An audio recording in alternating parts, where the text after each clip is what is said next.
बोल श्री कृष्ण महाराज की जय। श्रीमन नारायण नारायण नारायण भगवन नारायण नारायण नारायण। यदि आर्थिक विकास तथा भौतिक सुख किसी के पारिवारिक, सामाजिक, राज्य या अंतर्राष्ट्रीय अव्यवस्था के उत्पन्न हुए शोकों को दूर कर पाते, तो अर्जुन यह न कहता कि पृथ्वी का अप्रीतिय राज्य या सर्वलोक में देवताओं का सर्वोच्चता भी उसके शोकों को दूर नहीं कर सकती। इसीलिए उसने कृष्ण भावनामृत का ही आश्रय ग्रहण किया और यही शांति तथा समरसता का उचित मार्ग है।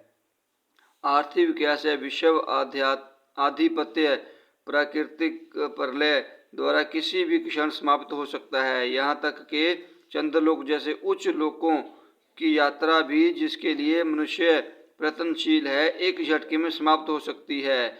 भगवत गीता इसकी पुष्टि करती है। क्षीणो पुण्य मृत्यु लोक विशांति। जब पुण्य कर्मों के फल समाप्त हो जाते हैं तो मनुष्य सुख के शिखर से जीवन के निम्नतम स्तर पर गिर पा जाता है। इस तरह से विश्व के अनेक राजनीतिज्ञों का पतन हुआ है। ऐसा अध्यपतन शोक का कारण बनता है। अंत यदि हम सदा के लिए शोक का निवारण चाहते हैं तो हमें कृष्ण की शरण ग्रहण करनी होगी, जिस तरह अर्जुन ने की। अर्जुन ने कृष्ण से प्रार्थना की कि वे उनकी सहायता का निश्चय समाधान कर दें, उनकी समस्या का निश्चित समाधान कर दें, और यही कृष्ण भावनामृत की विधि है। बोल श्री कृष्ण महाराज की जय। संजय उवाच एक मुक्तवा हरिकेश गुंडाकेश परतंतप नायोत्स्या इति गोविंद मुक्तवा तूष्णी बभूरहु। संजय ने कहा, इस पर कहने के बाद शत्रुओं का दमन करने वाला अर्जुन कृष्ण से बोला, हे गोविंद, मैं युद्ध नहीं करूंगा, और चुप हो गया। धृतराष्ट्र को यह जानकर परम प्रसन्नता हुई होगी कि अर्जुन युद्ध न करके युद्ध भूमि छोड़कर भिक्षाटन करने जा रहा है, किंतु संजय ने उसे पुनः यह कहकर निराश कर दिया कि अर्जुन अपने शत्रुओं को मारने में सक्षम है। यद्यपि कुछ समय के लिए अर्जुन अपने पारिवारिक स्नेह के प्रति मिथ्या शोक से अभिभूत था, किंतु उसने शिष्य रूप में अपने गुरु श्री कृष्ण की शरण ग्रहण कर ली। इससे सूचित होता है कि शीघ्र ही वह इस शोक से निवृत्त हो जाएगा और आत्म साक्षात्कार या कृष्ण भावनामृत के पूर्ण ज्ञान से प्रकाशित होकर पुण्य युद्ध करेगा। इस तरह धृतराष्ट्र का हर्ष भंग हो जाएगा। तमुवाच हरिकेश परहसत्व भारत सैन्योरुवभयो मर्धये विषीदन्तमिन्दवाच। हे भरतवंशी धृतराष्ट्र, उस समय दोनों सेनाओं के मध्य शोकमगन अर्जुन से कृष्ण ने मानो हंसते हुए ये शब्द कहे। दो घनिष्ठ मित्रों अर्थात हरिकेश तथा पांडुकेश के मध्य वार्ता चल रही थी। मित्र के रूप में दोनों का पद समान था, किंतु इनमें से एक स्वेच्छा से दूसरे का शिष्य बन गया। कृष्ण हंस रहे थे क्योंकि उसका मित्र अब उनका शिष्य बन गया था। सर्वों के स्वामी होने के कारण वे सदैव श्रेष्ठ पद पर रहते हैं, तो भी भगवान अपने भक्त के लिए सखा, पुत्र या प्रेमी बनना स्वीकार करते हैं। किंतु जब उन्हें गुरु रूप में अंगीकार कर लिया गया तो उन्होंने तुरंत गुरु की भूमिका निभाने के लिए शिष्य से गुरु की भांति गंभीरतापूर्वक बातें की, जैसा कि अपेक्षित है। ऐसा प्रतीत होता है कि गुरु तथा शिष्य की यह वार्ता दोनों सेनाओं की उपस्थिति में हुई, जिससे सारे लोग लाभान्वित हुए। अंत भगवद गीता का संवाद किसी एक व्यक्ति, समाज या जाति के लिए नहीं, अपितु सर्वों के लिए है, और उसे सुनने के लिए शत्रु या मित्र समान रूप से अधिकारी हैं। बोल श्री कृष्ण महाराज की जय। अशोचयान नवशोच सत्तव प्रतिज्ञावान दक्षिण भाष्य से गतासून गतासूक्षर नानु शोचती पंडिता। श्री भगवान ने कहा, तुम पंडित तब पूर्ण वचन करते हुए उनके लिए शोक कर रहे हो, जो शोक करने योग्य नहीं है। जो विद्वान होते हैं वे न तो जीवित के लिए और ना ही मृत के लिए शोक करते हैं। भगवान ने तत्काल गुरु का पद संभाला और अपने शिष्य का अप्रत्यक्ष मूर्ख कहकर डांटा। उन्होंने कहा, तुम विद्वान की तरह बातें करते हो, किंतु तुम यह नहीं जानते कि जो विद्वान होता है, अर्थात जो यह जानता है कि शरीर तथा आत्मा क्या है, वह किसी भी अवस्था में शरीर के लिए, चाहे वह जीवित हो या मृत, शोक नहीं करता। अगले अध्याय में यह स्पष्ट हो जाएगा कि ज्ञान का अर्थ पदार्थ तथा आत्मा एवं इन दोनों के नियामक को जानना है। अर्जुन का तर्क था कि राजनीति या समाजनीति की अपेक्षा धर्म को अधिक महत्व मिलना चाहिए, किंतु उसे यह ज्ञात न था कि पदार्थ, आत्मा तथा परमेश्वर का ज्ञान धार्मिक सूत्रों से भी अधिक महत्वपूर्ण है। और चूंकि उसमें इस ज्ञान का भाव था, अंत उसे विद्वान नहीं बनना चाहिए था।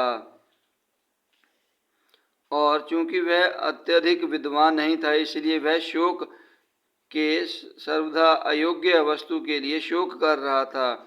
यह शरीर जन्मता है और आज का या कल इसका विनाश निश्चित है। अंत शरीर उतना महत्वपूर्ण नहीं है जितना कि आत्मा है। जो इस तत्व को जानता है वही असली विद्वान है और उसके लिए शोक का कोई कारण नहीं हो सकता। बोल श्री कृष्ण महाराज की जय। ना तवे वाह जातु नास, ना तब ए में जनाधिपा, ना चैव ना भविष्याम सर्वे व्यामत परम। ऐसा कभी नहीं हुआ कि ना मैं रहा हूँ, ना तुम या तुम ना रहे हो, अथवा ये समस्त राजा ना रहे हो, और ना ऐसा है कि भविष्य में हम लोग नहीं रहेंगे। वेदों में कठोपनिषद में तथा क्षेत्राक्षत्र उपनिषद में भी कहा गया है कि जो श्री भगवान असंख्य जीवों के कर्म तथा कर्म फल के अनुसार उनको अपनी अपनी परिस्थितियों में चालक हैं, वही भगवान अंश रूप में हर जीव के हृदय में वास कर रहे हैं। केवल साधु पुरुष जो इस एक ही ईश्वर को भीतर भीतर देख सकते हैं, भीतर बाहर देख सकते हैं, पूर्ण एवं साक्षात शांति प्राप्त कर पाते हैं। नित्यो नित्याना चेतन श्रित नानाम, एको बहु यहु विदधाति कामान, तमात्मस्थ ये नुपश्यन्ति, धीरास्यतेषा शांति साक्षति नवरेधाम। जो वैदिक ज्ञान अर्जुन को प्रदान किया गया है, वही विषय के उन समस्त पुरुषों को प्रदान किया जाता है जो विद्वान होने का दावा तो करते हैं, किंतु जिनकी ज्ञान राशि न्यून है। भगवान यह स्पष्ट करते हैं कि स्वयं अर्जुन तथा युद्ध भूमि में 71 सारे राजा साक्षात प्राणी हैं और इन जीवों की बद्ध तथा मृत मुक्त अवस्थाओं में भगवान ही एकमात्र उनके पालक हैं। भगवान परम पुरुष हैं तथा भगवान का सिर संगी अर्जुन एवं वहाँ पर 71 सारे राजागण साक्षात पुरुष हैं। ऐसा नहीं है कि भूतकाल में प्राणियों के रूप में अलग अलग उपस्थित नहीं थे और ऐसा भी नहीं है कि साक्षात पुरुष बने नहीं रहेंगे। उनका अस्तित्व भूतकाल में था और भविष्य में भी निर्बाध रूप से बना रहेगा। अंत किसी के लिए शोक करने की कोई बात नहीं है। यह मायावादी सिद्धांत के मुक्ति के बाद आत्मा माया के आवरण से पृथक होकर निराकार ब्रह्म में लीन हो जाएगा और अपना अस्तित्व खो देगा। यहाँ पर परम अधिकारी भगवान कृष्ण द्वारा पुष्ट नहीं हो पाता, ना ही इस सिद्धांत का स्मरण हो पाता है कि वृद्ध अवस्था में ही हम अस्तित्व का चिंतन करते हैं। यहाँ पर कृष्ण स्पष्ट कहते हैं कि भगवान तथा अन्यों का अस्तित्व भविष्य में भी अक्षुण रहेगा, जिसकी पुष्टि उपनिषदों द्वारा भी होती है। कृष्ण का यह कथन प्रमाणिक है क्योंकि कृष्ण भावनावश्य नहीं है। यदि अस्तित्व तत्व ना होता तो फिर कृष्ण इसका बल क्यों देते, और वह भी भविष्य के लिए। मायावादी यह तर्क कर सकते हैं कि कृष्ण द्वारा कथित अस्तित्व आध्यात्मिक न होकर भौतिक है। यदि हम इस तर्क को के अस्तित्व भौतिक होता है स्वीकार कर भी लें तो फिर कोई कृष्ण के अस्तित्व को किस प्रकार पहचानेगा। कृष्ण भूतकाल में भी अपने अस्तित्व की पुष्टि करते हैं और भविष्य में भी अपने अस्तित्व की पुष्टि करते हैं। उन्होंने अपने अस्तित्व की पुष्टि कई प्रकार से की है और निराकार ब्रह्म उनके अधीन घोषित किया जा चुका है। कृष्ण सदा सर्वदा अपना अस्तित्व बनाए रहे हैं। यदि उन्हें सामान्य चेतना वाले सामान्य व्यक्ति के रूप में माना जाता है तो प्रमाणिक शास्त्र के रूप में उनकी भगवत गीता की कोई महत्ता नहीं होगी। एक सामान्य व्यक्ति मनुष्यों के 4 अवगुणों के कारण श्रवण करके योग्य शिक्षा देने में असमर्थ रहता है। गीता ऐसे साहित्य से ऊपर है। कोई भी संसारी ग्रंथ गीता की तुलना नहीं कर सकता। श्री कृष्ण को सामान्य व्यक्ति मान लेने पर गीता की सारी महत्ता जाती रहती है।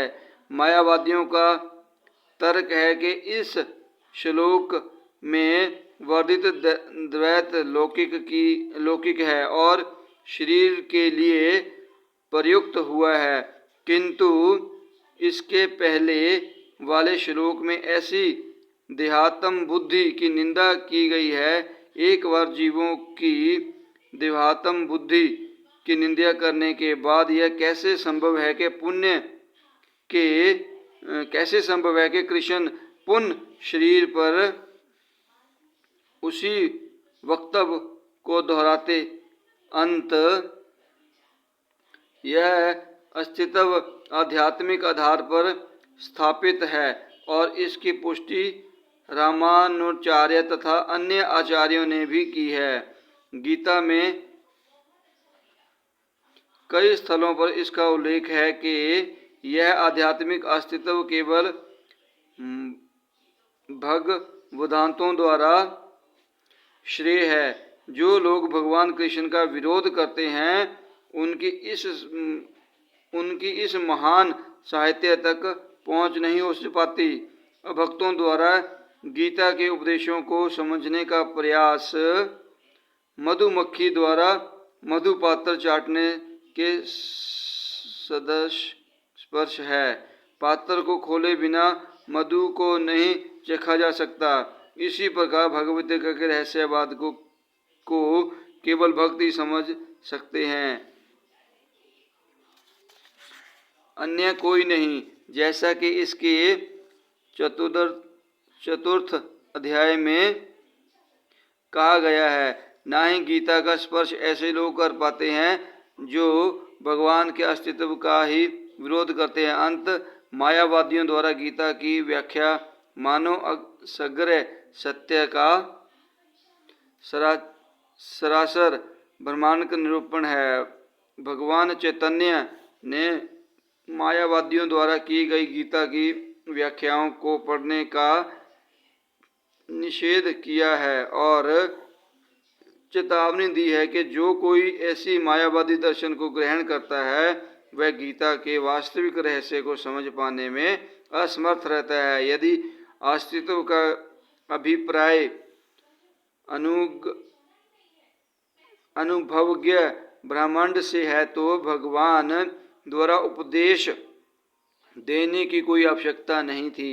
आत्मा तथा परमात्मा का द्वैत साक्षात तत्व है और इसकी पुष्टि वेदों द्वारा होती है, जैसा कि ऊपर कहा जा चुका है।